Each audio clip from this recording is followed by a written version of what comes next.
إن الحمد لله نحمده ونستعينه ونستغفره ونؤمن به ونتوكل عليه ونعوذ بالله من شرور أنفسنا ومن سيئات أعمالنا من يهده الله فلا مضل له ومن يضلله فلا هادي له وأشهد أن لا إله إلا الله وحده لا شريك له أرسله بالحق بشيرا ونظيرا وداعيا إلى الله بإذنه وسراجا منيرا أما بعد أعوذ بالله السميع العليم من الشيطان الرجيم بسم الله الرحمن الرحيم يا أيها الذين آمنوا اتقوا الله حق تقاته ولا تموتن إلا وأنتم مسلمون يا أيها الناس اتقوا ربكم الذي خلقكم من نفس واحدة وخلق منها زوجها وبث منهما رجالا كثيرا ونساء واتقوا الله الذي تساءلون به والأرحام إن الله كان عليكم رقيبا يا أيها الذين آمنوا اتقوا الله وقولوا قولا سديدا يصلح لكم أعمالكم ويغفر لكم ذنوبكم ومن يطع الله ورسوله فقد فاز فوزا عظيما أما بعد فإن خير الحديث كتاب الله وخير الهدي هدي محمد صلى الله عليه وسلم وشر الأمور محدثاتها وكل محدثة بدعة وكل بدعة ضلالة وكل ضلالة في النار أعوذ بالله السميع العليم من الشيطان الرجيم بسم الله الرحمن الرحيم إن الذين قالوا ربنا الله ثم استقاموا تتنزل عليهم الملائكة ألا تخافوا ولا تحزنوا وأبشروا بالجنة التي كنتم توعدون نحن أولياؤكم في الحياة الدنيا والآخرة ولكم فيها ما تشتهي أنفسكم فيها ما تدعون نزلا من غفور رحیم. ہر قسم کی تعریف و توصیف اس اللہ وحدہ لا شریک کے لیے لائق اور زیبا ہے جس اللہ رب العالمین نے ہم تمام کو اشرف المخلوقات بنایا، ہماری رشد و ہدایت کے لیے، ہماری رہنمائی کے لیے، ہمیں صراط مستقیم پر چلانے کے لیے اس اللہ وحدہ لا شریک نے اس روئے زمین کے اندر بے شمار انبیاء اکرام کو مبعوث فرماتا رہا. نبوت کی آخری کڑی جناب محمد رسول اللہ صلی اللہ علیہ وسلم پر پوری فرما دی. یہ اللہ رب العالمین کا بے انتہا شکر اور اس کا فضل ہے کہ اس اللہ رب العالمین کی توفیق اور اس کے فضل سے ہم وقت سے پہلے اللہ رب العالمین کے گھر میں جمع ہوئے. دعا کرے کہ اللہ رب العالمین ہمارے اس جمع ہونے کو قبول فرمائے. لاکھوں کروڑوں درود و سلام بھیجیو اللہ رب العالمین کے تمام پیغمبروں پر، خصوصیت کے ساتھ میرے اور آپ کے آقا نامدار تاجدار مدینہ احمد مصطفیٰ محمد مصطفیٰ صلی اللہ علیہ وسلم پر، جن کو اللہ رب العالمین نے اس دنیا کے اندر داعی و نذیر بنا کر مبعوث فرمایا. اللہم صلی علی محمد وعلی آل محمد کما صلیت علی ابراہیم وعلی آل ابراہیم انک حمید مجید. اللہم بارک علی محمد وعلی آل محمد کما بارکت علی ابراہیم وعلی آل ابراہیم انک حمید مجید. حضرین اکرام، خطبہ مسنونہ کے بعد سورہ حامیم سجدہ کی دو آیتیں آپ لوگوں کے سامنے پیش کی گئی. اللہ فرماتے ہیں ان الذین قالوا ربنا اللہ، جو لوگ ایمان لے کر آئے اور وہ لوگ یہ کہتے ہیں ربنا اللہ، ہمارا رب اللہ رب العالمین ہے، ثم استقاموا، پھر اس کے اوپر جو یہ کہتے ہیں کہ ہم نے اللہ رب العالمین پر ایمان لے کر آئے اور پھر اس کے اوپر جم جاتے ہیں، ثابت قدم رہتے ہیں، اللہ فرماتے ہیں تتنزل علیہم الملائکۃ، اللہ رب العالمین کے فرشتے ایسے لوگوں کے درمیان نزول کرتے ہیں اور پھر انہیں یہ بات کہی جاتی ہے کن لوگوں کے لیے؟ ان لوگوں کے لیے جو استقامت پذیر ہوتے ہیں، اور پھر اللہ رب العالمین کے فرشتے ان کے درمیان نازل ہوتے ہیں اور یہ کہتے ہیں وَلَا تَحْزَنُوا وَأَبْشِرُوا بِالْجَنَّةِ الَّتِي كُنْتُمْ تُوعَدُونَ، تم نہ ڈرنے کی بات ہے نہ غم کھانے کی بات ہے، اور اللہ رب العالمین کے فرشتے ان کو وَأَبْشِرُوا بِالْجَنَّةِ الَّتِي كُنْتُمْ تُوعَدُونَ، اور اللہ رب العالمین کی وہ فرشتے جو مومن لوگوں کے درمیان نزول کرتے ہیں، وہ لوگ ان کو جنت کی خوشخبری دیتے ہوئے کہتے ہیں الَّتِي كُنْتُمْ تُوعَدُونَ، تمہارے لیے جنت کی خوشخبری ہے جس کا اللہ رب العالمین نے تم سے وعدہ کیا۔ پھر آگے اللہ رب العالمین فرماتے ہیں نحن اولیاؤکم فی الحیات الدنیا، اللہ رب العالمین نے فرمایا کہ ہم ان کے دوست ہیں دنیا کے اندر بھی اور آخرت کے اندر بھی، وَلَكُمْ فِيهَا مَا تَشْتَهِي أَنفُسَكُمْ، اور جب وہ دنیا کے اندر رہتے ہیں، ایمان پر ہوتے ہیں، ثابت قدم رہتے ہیں، فرشتے ان کے لیے اس بات کی اطلاع دیتے ہیں کہ ڈرنے کی بات نہیں ہے، غم کھانے کی بات نہیں ہے، اور ان کے لیے جنت کی خوشخبری دی جاتی ہے۔ پھر اس کے بعد یہ کہا جاتا ہے وَلَكُمْ فِيهَا مَا تَشْتَهِي أَنفُسَكُمْ، ایسا نہیں ہے کہ اللہ رب العالمین نے انہیں جنت میں داخل ہونے کا حکم دیا، جنت میں داخل کر دیا،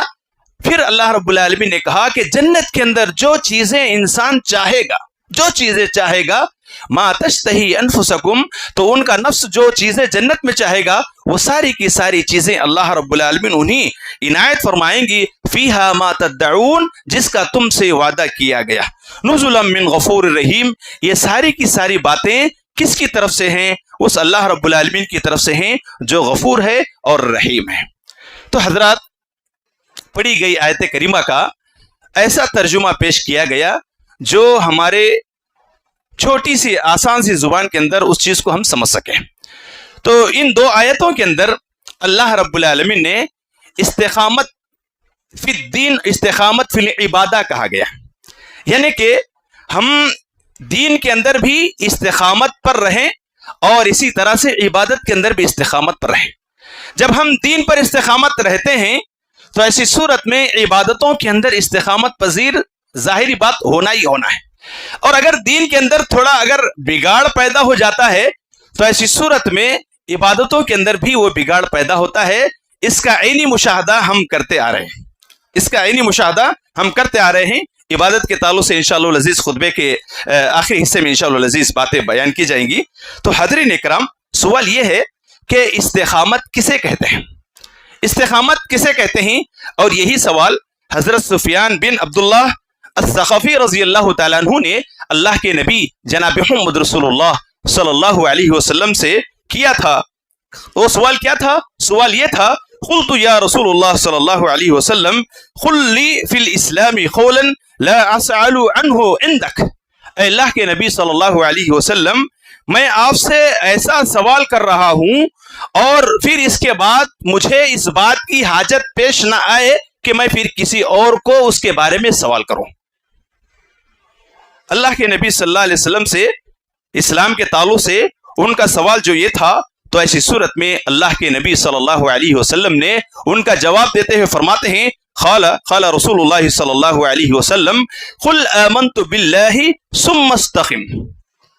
قل آمنت باللہ ثم استقم، کہو کہ میں اللہ پر ایمان لایا، پھر اس کے اوپر ڈٹے رہو، اس کے اوپر مضبوطی سے قائم رہو، یہی اسلام ہے اور یہی استقامت ہے۔ اور پھر سفیان بن عبداللہ ثقفی رضی اللہ تعالیٰ عنہ کا کہنا یہ تھا کہ میں آپ سے پوچھنے کے بعد پھر مجھے کسی بات کی حاجت نہ پیش آئے کہ میں پھر کسی اور کو سوال کروں، تو اللہ کے نبی صلی اللہ علیہ وسلم نے مواعظ حسنہ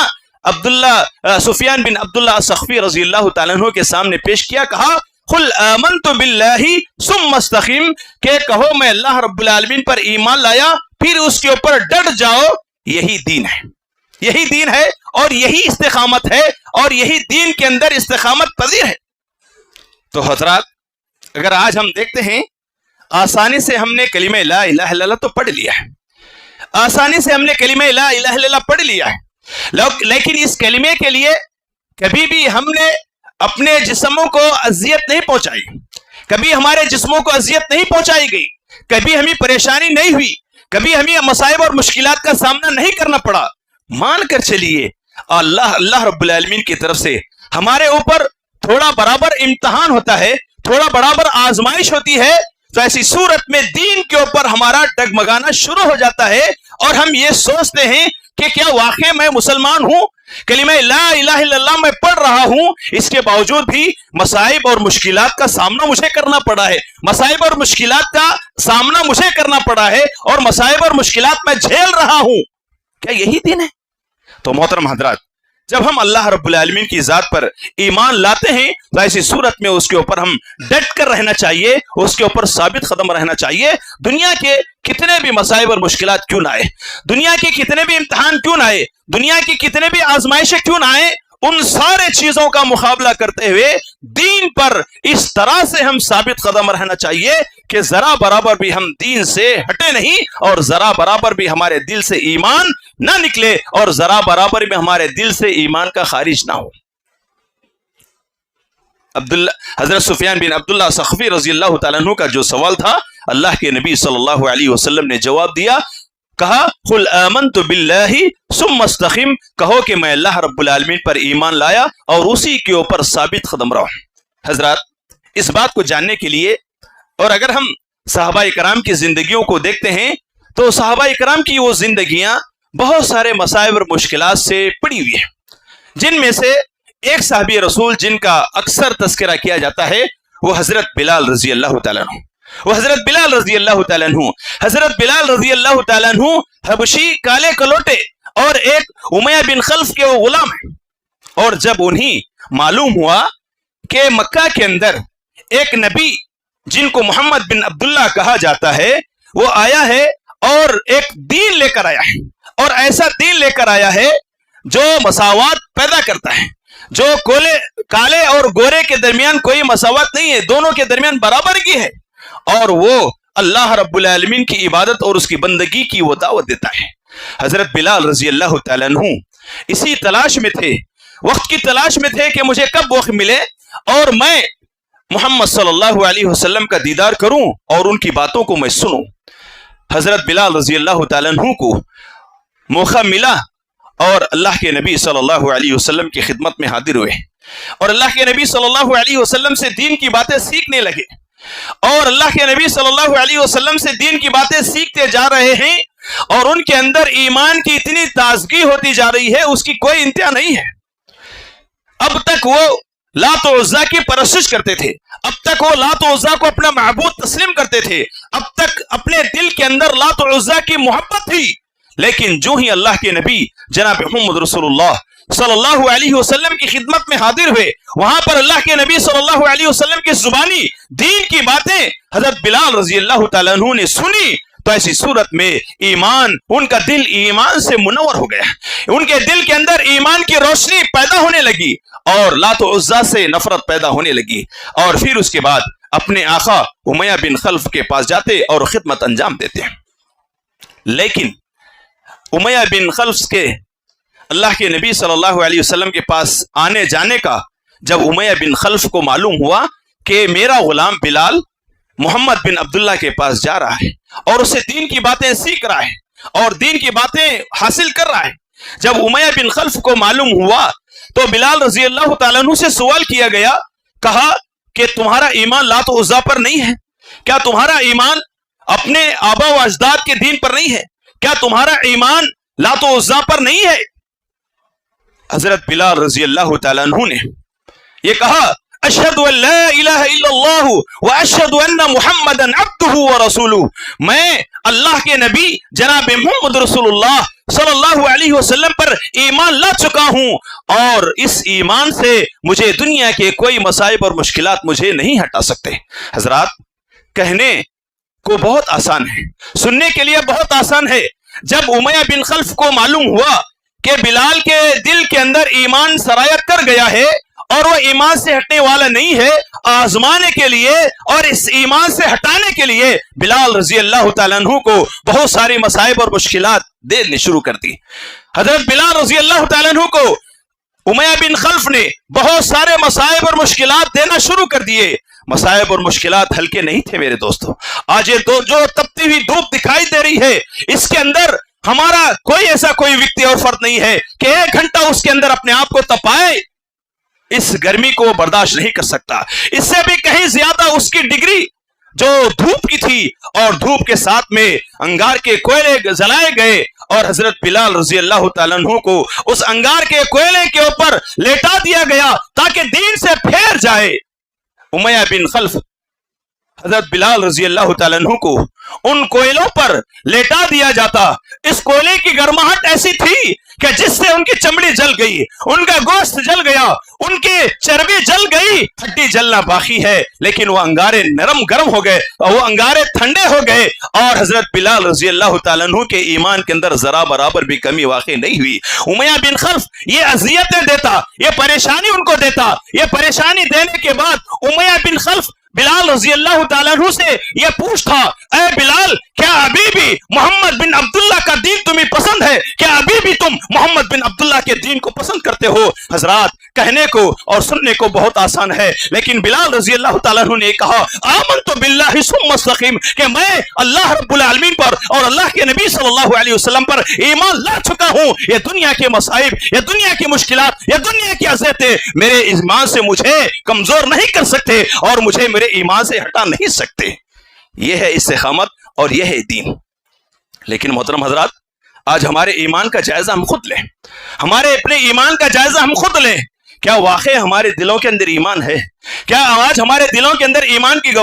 گرماہٹ ہے؟ کیا آج ہمارے دلوں کے اندر ایمان ہے؟ یہ خود اس کے بارے میں ہم خود آزمائش کر سکتے ہیں، اور اس کا پیمانہ ہمارے ہاتھوں کے اندر ہے کہ ہمارے ہاتھوں کے اندر ایمان، ہمارے دلوں کے اندر ایمان ہے یا نہیں ہے۔ اس کا پیمانہ ہم اپنے خود سے کر سکتے ہیں۔ حاضرین اکرام، زبان سے کلمہ لا الہ الا اللہ پڑھنا بہت آسان ہے، لیکن اس کے اوپر ثابت قدم رہنا، اس کے اوپر ڈٹنا بہت مشکل ہے۔ آگے چلتے ہیں۔ حضرت ابو ہریرہ رضی اللہ تعالیٰ عنہ اللہ کے نبی صلی اللہ علیہ وسلم کے ساتھ ہمیشہ چپکے۔ حضرت ابو ہریرہ رضی اللہ تعالیٰ عنہ ہمیشہ سے اللہ کے نبی صلی اللہ علیہ وسلم کے ساتھ میں چمٹے ہوتے، اور اللہ کے نبی صلی اللہ علیہ وسلم سے دین کی باتیں سیکھتے، اللہ کے نبی صلی اللہ علیہ وسلم سے احادیث سیکھتے، اور جب کبھی بھی اپنی والدہ کے بارے میں فکر ہوتی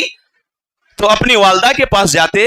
اور انہیں دین کی دعوت دیتے، اسلام کی دعوت دیتے، اور ان کے تعلق سے، اسلام کے تعلق سے انہیں دعائیں کرتے، اسلام کی توفیق کے تعلق سے دعائیں کرتے۔ حضرت ابو ہریرہ رضی اللہ تعالیٰ عنہ اپنی والدہ کے سامنے جب کبھی بھی اسلام کی باتیں پیش کی جاتی، فوراً اللہ کے نبی صلی اللہ علیہ وسلم کو گالی گلوچ دیتی۔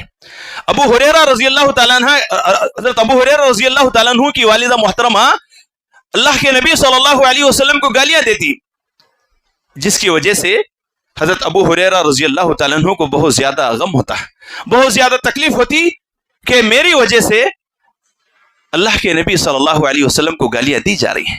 اللہ کے نبی صلی اللہ علیہ وسلم کو گالیاں دی جا رہی ہیں۔ پھر وہاں سے واپس آتے، پھر اپنی والدہ کے بارے میں فکر ہوتی، کہا کہ میری والدہ کو اللہ رب العالمین اسلام کی توفیق دے۔ پھر وہ اپنے گھر کی طرف جاتے، اور ابو ہریرہ رضی اللہ تعالیٰ عنہ اپنی والدہ کو اسلام کی دعوت دیتے، دین کی دعوت دیتے، کلمہ لا الہ الا اللہ پڑھنے کی ترغیب کرتے۔ پھر ہوتا یہ کہ اللہ کے نبی صلی اللہ علیہ وسلم کو گالیاں دی جاتی ہیں۔ ابو ہریرہ رضی اللہ تعالیٰ عنہ جب کبھی بھی اپنی والدہ کو اسلام کی دعوت دیتے، اسلام میں داخل ہونے کا حکم دیتے، تو فوراً اللہ کے نبی صلی اللہ علیہ وسلم کو گالیاں دی جاتی۔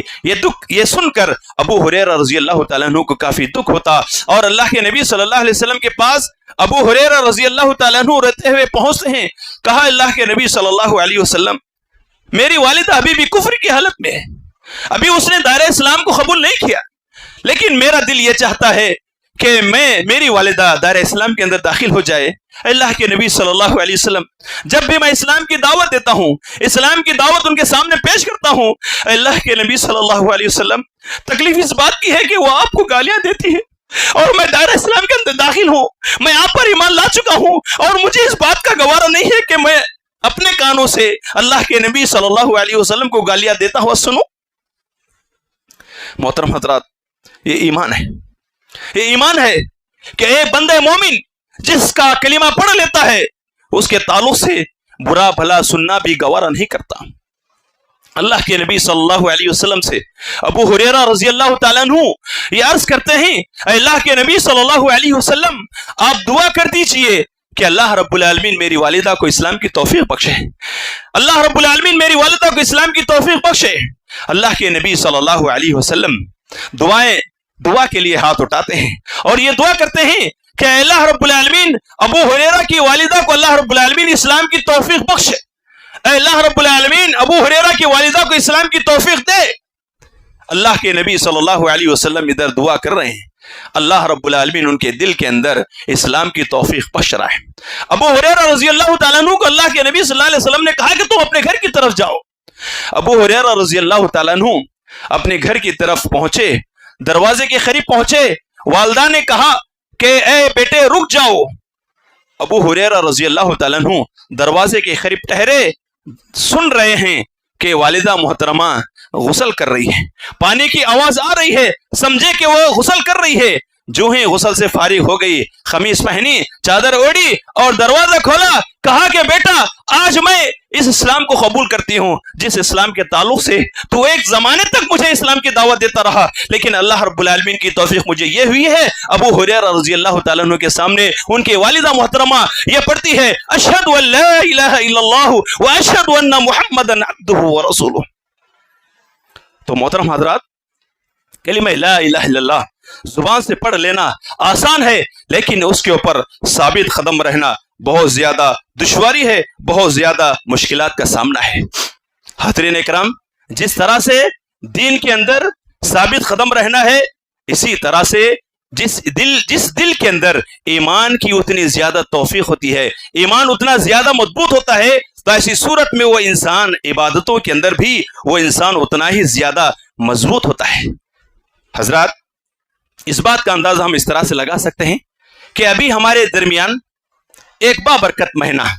جس کی ہم سبوں نے بہت ہی زیادہ تکریم کی، بہت ہی زیادہ ہم نے تعظیم کی، بہت ہی زیادہ اس مہینے کے اندر ہم نے ریاضتیں کی، بہت ہی زیادہ اس مہینے کے اندر ہم نے اللہ رب العالمین کی عبادت اور اس کی بندگی کی، بہت ہی زیادہ اللہ رب العالمین کو ہم راضی کیے، بہت زیادہ ہم اللہ رب العالمین کی راضی کرنے کے لیے ہم نے روزے رکھے، قیام اللیل کیے، خیرات و صدقات کیے، ذکر و اذکار کیے، یہ ساری کی ساری چیزیں ہم نے کی۔ تو کیا ماہ رمضان المبارک کا مہینہ جو ہی ختم ہو گیا، کیا ہمارے عبادتوں کا سلسلہ بھی ختم ہو گیا؟ کیا ہمارے عبادتوں کا سلسلہ ختم ہو گیا؟ حضرات، یہ کیسے ہم پہچان سکیں، یہ کیسے ہمیں علم ہو کہ ماہ رمضان المبارک کے اندر کی جانے والی عبادت اللہ رب العالمین کے ہاں قابل قبول ہوئی یا نہیں ہوئی؟ ہمارے روزے اللہ رب العالمین کے پاس قبول ہوئے یا نہیں، یا ہماری خیرات و صدقات اللہ رب العالمین کے ہاں قبول ہوئے کہ نہیں؟ اور اسی طرح سے قیام اللیل اللہ رب العالمین کے پاس قبول ہوئے نہیں؟ ہمارے ذکر و اذکار، تلاوت قرآن مجید، قیام اللیل، یہ ساری کی ساری عبادتیں جو ہم نے اس ماہ رمضان المبارک کے اندر کی، اب سوال یہ پیدا ہوتا ہے کہ اس کا پیمانہ کس کو دیا جائے، اس کا پیمانہ کیسے کیا جائے کہ اللہ رب العالمین کے پاس یہ ہماری عبادتیں قبول ہوئی یا نہیں ہوئی؟ حضرات،